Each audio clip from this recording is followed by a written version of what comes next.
Comme nous, vous êtes accro à Netflix, vous vibrez au son du To Doom, mais vous ne savez pas toujours quoi regarder? Pas de panique, Télé Loisirs fait le tri et promet d'être votre phare dans la nuit.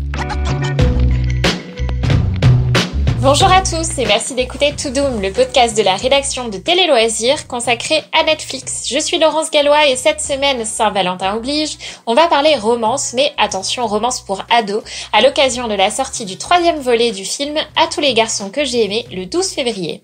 Et vous connaissez bien mon invitée du jour, Émilie Munier, puisque en temps normal, elle présente comme moi ce podcast, mais cette fois, c'est en tant que spectatrice fleur bleue et fan des comédies romantiques qu'elle vient vous parler. Salut Émilie. Salut Laurence, ravie de te rejoindre pour parler d'amour, l'un de mes sujets chouchous. Et oui, comme tu l'as bien dit, j'assume mon penchant pour les rom-coms, même celles pour les ados, du type Gossip Girl, toi-même tu sais. Car oui, je suis restée une ado, boutonneuse, coincée dans un corps de jeune maman. Mais chacun ses passions coupables, Émilie, ce n'est pas moi qui vais te juger. En fin d'émission, nous recevrons l'acteur Fred Testo qui nous dévoilera son coup de cœur sur Netflix. Mais tout d'abord, place à l'amour, puisque dimanche 14 février, on ressort les roses, les bougies et les chocolats. Pour toutes les âmes romantiques parmi vous, vos petits cœurs vont battre sur Netflix avec la suite des aventures de Lara Jean et Peter, les héros de cette série de films À tous les garçons que j'ai aimés. Le 3e volet s'intitule Pour toujours et à jamais, tout un programme. T'es pas faite pour une relation longue distance. J'ai pas encore la réponse. Sois bien sûre que c'est ce que tu veux. C'est ce que je veux et c'est parfait.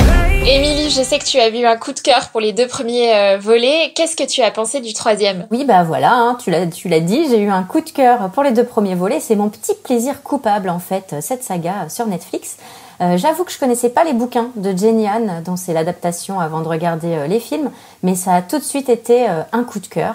Bon, d'accord, je devrais peut-être avoir passé l'âge de regarder des romances ados, je te l'accorde, Laurence, mais j'accroche toujours, j'y peux rien. Franchement, les 2 personnages principaux de ces films sont juste adorables. Faudrait avoir un cœur de pierre pour les détester. Donc, comme tu le disais, ce 3e opus, ça s'appelle À tous les garçons que j'ai aimés, pour toujours et à jamais. Alors là, on peut pas faire plus gnangnan comme titre. C'est difficile. C'est le point final de cette trilogie, mais c'est très très efficace. Alors, je vais te dire pourquoi. Parce qu'en fait, ça se regarde sans prise de tête. Moi, si on reste dans les confidences, je m'étais fait des petites crêpes pour me mettre dans l'ambiance. Le dimanche où je la regardais, j'avais le petit plaid. Franchement, j'imagine que je suis pas la seule, Laurence, à me faire des petites après-midi comme ça. Ça fait du bien. Donc, pourquoi on aime et pourquoi c'est efficace? C'est parce qu'en fait, le duo principal du film, il fait hyper bien le job. Ce qui est chouette dans ce nouvel opus, c'est que Lara Jean, elle s'affirme enfin. Et là, on est content de la voir s'affirmer. Elle est moins dans l'ombre de son chéri. Et son côté petite fille, un peu qui agaçait avant, il s'efface là. Il s'efface peu à peu pour laisser place à une femme avec des envies. Et donc des envies qui ne sont pas toujours en accord avec sa moitié. Et ça, au moins, ça paraît plus réaliste, plus mature. Elle s'émancipe donc. Et finalement, tout ça, ça fait mûrir son couple. Ils s'aperçoivent que tous les deux qu'ils n'ont pas besoin forcément que tout soit parfait pour être mémorable, forcément être toujours d'accord. Et puis évidemment, dans ce volet, forcément, c'est la dernière année de lycée. Donc, il y a la question de la sexualité qui les titille un peu, qui les démange. Idem, le sujet est hyper bien traité. Alors, certes, c'est pas sexy, c'est traité de manière très prude. On n'est pas dans quelque chose de très sexy dans À tous les garçons que j'ai aimés. Mais au moins, Peter, donc l'ado, il est très très respectueux des désirs de sa partenaire. Et alors ce Peter, il est incarné par le charmant Noah Centineo. Émilie, je crois que tu retournerais bien au lycée pour lui écrire des moodoo en classe, non? Ah oui, oh que oui. Noah Centineo, donc alias Peter, c'est mon gros crush. Enfin, bon, si j'avais quelques années de moins, mais franchement, faut l'avouer, il est trop choupi avec sa petite bouille là, un peu cabossée, sa petite cicatrice sur le côté. Moi, je le mangerais. Carrément, on se calme, Émilie. Là, dans ce film, ce qui est cool, c'est qu'il a réussi à s'extirper de son étiquette de gars populaire, pas très fufute, et il devient enfin un personnage très attachant. Bon, alors évidemment, Tous les garçons 3, ça reste très téléphoné. Il y a toujours aussi cette esthétique, moi, qui m'agace un peu trop girly, cupcake. On a toujours l'impression d'être dans un salon de thé. Mais voilà, je vais pas mentir. Moi, je trouve ça très efficace et j'ai kiffé parce que c'est toujours un plaisir de revoir ces personnages et aussi de retrouver Janelle Parrish, l'actrice qui joue la grande sœur de Lara Jean donc dans ce film et qui n'est autre que Mona de Pretty Little Liars, un autre plaisir coupable. Ah, et oui, aussi, il fallait que je mentionne, pour les fans, les ex-fans ou les fans encore des Spice Girls, dont je fais partie, ça fait beaucoup de confidences dans cet épisode, il y a une petite surprise dans la bande originale du film pour vous, et franchement aussi, rien que pour ça, ça vaut le détour. Donc pour résumer, une fin douce, mais pas trop guimauve, à regarder sans hésitation. Et alors cette fois, c'est sûr, c'est vraiment fini ? Alors écoute, apparemment, puisque cette série de films, c'est donc, comme je disais, l'adaptation des 3 romans de Jenny Han. Donc à part si Netflix décide de se lancer en solo dans une nouvelle histoire originale, c'est bel et bien fini, quoi. En plus, les acteurs ont fait sur les réseaux sociaux leurs adieux aux personnages, donc bon, là, je pense qu'il n'y a plus trop de chances que ça reparte. Et si, comme Émilie, vous êtes tombée sous le charme de l'acteur Noah Centineo, vous pouvez découvrir les autres films de Netflix dans lesquels il a joué.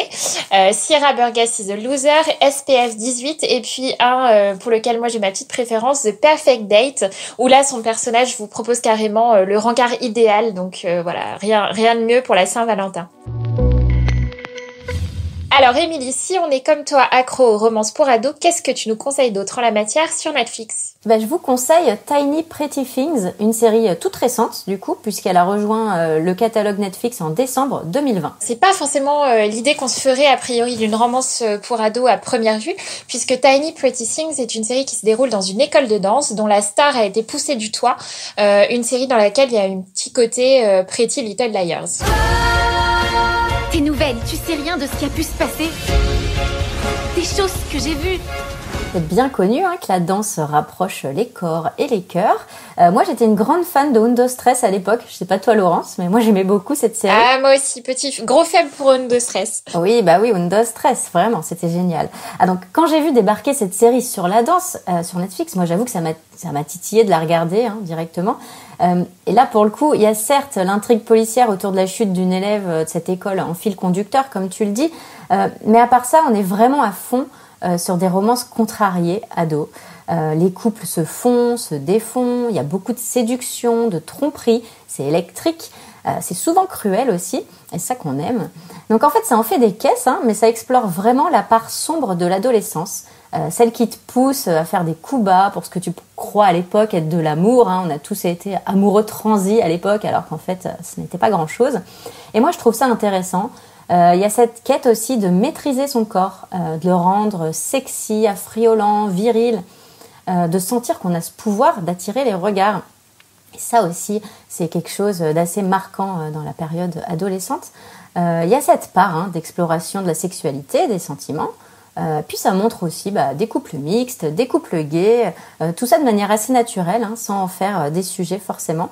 Donc cette série, comme j'en parle, ça sonne vraiment les liaisons tourmentées, les coucheries des ados, mais au milieu de ça, il y a quand même de la romance, il y a quand même quelques personnages qui sont des vrais romantiques, des fleurs bleues.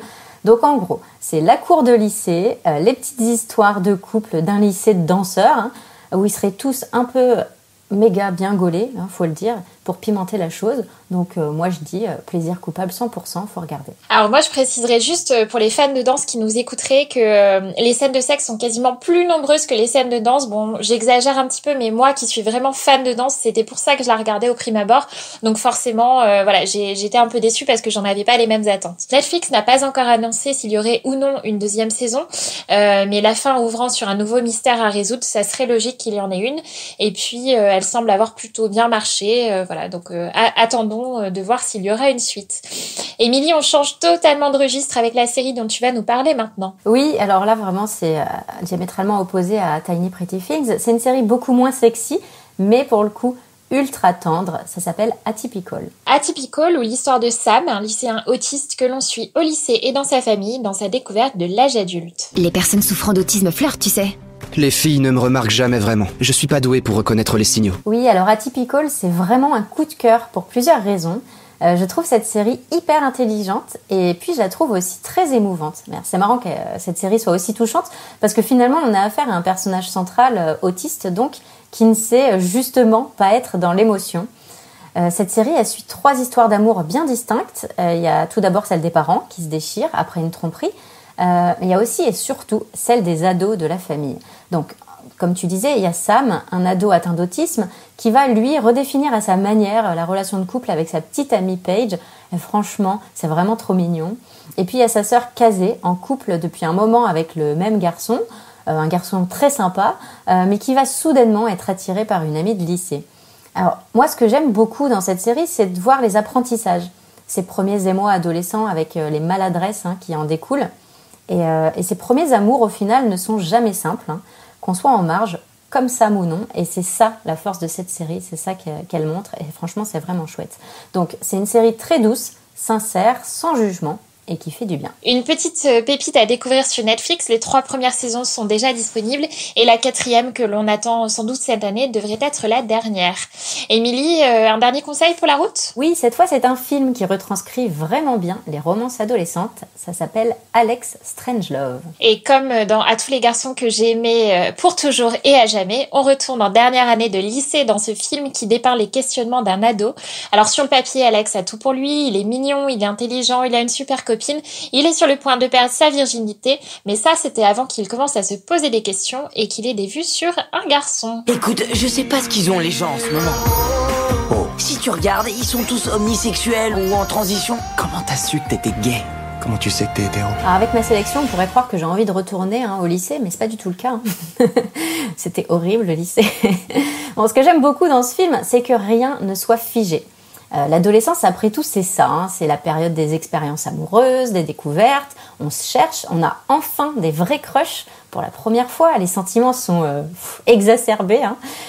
Et ce qui est chouette dans l'histoire d'Alex, qui est très attachant, un personnage très attachant qui va finalement découvrir d'autres émotions et d'autres pans de sa sexualité. Ce qui est chouette avec lui, c'est que dans sa quête identitaire, il n'y a jamais personne qui s'oppose à lui. C'est un film positif, bienveillant. Tout est traité avec beaucoup d'humour, de tact, donc ça dédramatise bien les situations. J'ai trouvé que ça évitait justement aussi bien les clichés. J'aime bien que ça raconte qu'il n'y ait pas de mauvais choix, qu'il faut être honnête en fait, tout simplement avec ce qu'on désire, sans s'excuser et peu importe l'âge qu'on a. C'est une belle manière d'aborder l'apprentissage de l'amour. Moi je trouve que c'est chouette pour des ados qui se cherchent de voir ce film. C'est un film romantique en plus de ça, donc je le conseille à 100%. Et à t'entendre, Émilie, c'est aussi la preuve que romance ne rime pas forcément avec gnangnan. Pour résumer, on se met donc à l'heure de la Saint-Valentin avec le dernier film À tous les garçons que j'ai aimés, pour toujours et à jamais. On enchaîne ensuite avec un cours de danse sexy dans la série Tiny Pretty Things. Et puis on revient au lycée avec la série Atypical et le film Alex Strangelove. Merci Émilie pour cette sélection qu'on accompagne bien sûr, alors soit de crêpes comme toi, soit d'une boîte de chocolat. Oh une boîte de chocolat, ça me va tout autant. Merci Laurence pour l'invite, c'était cool. Je vous conseille aussi d'écouter l'épisode de Toudoum que nous avions enregistré en 2020 avec Valentine sur Virgin River. C'était un épisode spécial rom-com où on avait aussi d'autres conseils séries et films pour vous, comme Les Adorables d'Ashen Lily et Mes premières fois. Merci Émilie. Place maintenant à notre guest, l'acteur Fred Testo, qui est l'une des têtes d'affiche de la comédie de Netflix En passant pécho. Il vous conseille de regarder une série documentaire qu'il a beaucoup aimée. J'ai énormément apprécié le documentaire sur Netflix World Most Wanted, qui raconte la traque des personnes les plus recherchées au monde. Et je trouve que c'était très intéressant par rapport au caractère des personnages qui existent et en même temps par rapport à l'histoire de chaque pays dont ils sont partis. Donc voilà, on prend un petit cours d'histoire en même temps qu'on s'intéresse au crime organisé. Voilà. C'est passionnant. La force de Netflix, c'est aussi les documentaires et de faire aimer ça à plein de gens d'ailleurs qui ne regardaient peut-être pas forcément. Voilà, c'est déjà fini. On revient dès la semaine prochaine avec un nouvel épisode. Une fois de plus, on changera de registre puisqu'on parlera cette fois des documentaires sur les faits divers. N'hésitez pas d'ici là à nous faire part de vos commentaires et à nous dire quel thème vous souhaiteriez aborder dans les prochains Toudoum. Salut! Salut Laurence! Vous pouvez retrouver ce podcast sur AudioNao, Deezer, Spotify, Apple Podcasts et toutes les plateformes de podcast.